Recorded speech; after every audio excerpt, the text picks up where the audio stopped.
DYFI നേതാക്കളെ കൂടി ലഹരി കേസുമായി ബന്ധപ്പെട്ട് പിടിച്ചിരിക്കുകയാണ്. അപ്പോൾ ആർക്കും ഒരു ഉപേക്ഷയില്ല എന്നുള്ളതാണ്. ഇതിനകത്ത് ഓപ്പറേഷൻ തുഫാന് ഒരു രാഷ്ട്രീയവുമില്ല. അത് യൂത്ത് കോൺഗ്രസ് ആണെങ്കിലും ഡിവൈഎഫ്ഐ ആണെങ്കിലും യൂത്ത് ലീഗ് ആണെങ്കിലും എല്ലാവർക്കും ഒരുപോലെയാണ്. ഇതിനകത്ത് ഒരു രാഷ്ട്രീയവുമില്ല. ഇപ്പം എന്നോട് അടുപ്പമുള്ളവരാണെങ്കിൽ പോലും ഈ കുറ്റകൃത്യത്തിൻ്റെ ചെയ്തെങ്കിൽ അവർക്ക് ഒരേ രീതിയിലുള്ള ട്രീറ്റ്മെൻറ്റേ പോലീസ് കൊടുക്കുകയുള്ളൂ. ഇതിനകത്ത് ഒരു ശുപാർശ ആരും അംഗീകരിക്കില്ല, ആരുടെ ഇടപെടലും അംഗീകരിക്കില്ല.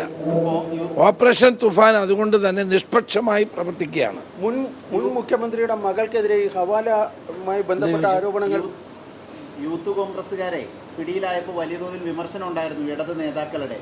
ഇപ്പോൾ ഡിവൈഎഫ്ഐക്കാരും പിടിയിലായിരിക്കുന്നു. അതാണ് ഞാൻ പറഞ്ഞത്. നമ്മൾ അങ്ങനെ ഇതിനെ രാഷ്ട്രീയമായി കാണേണ്ട കാര്യമല്ല.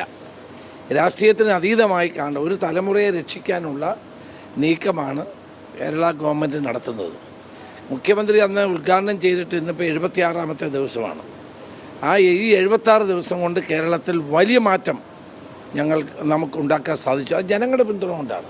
അപ്പോൾ എൻ്റെ മിടുക്കോ അല്ലെങ്കിൽ പോലീസിൻ്റെ മിടുക്കോ മാത്രമല്ല, അല്ലെങ്കിൽ ഗവൺമെൻറ് മിടുക്കല്ല. അതിനപ്പുറമായി ജനങ്ങൾ കേരളം ആഗ്രഹിക്കുന്നു.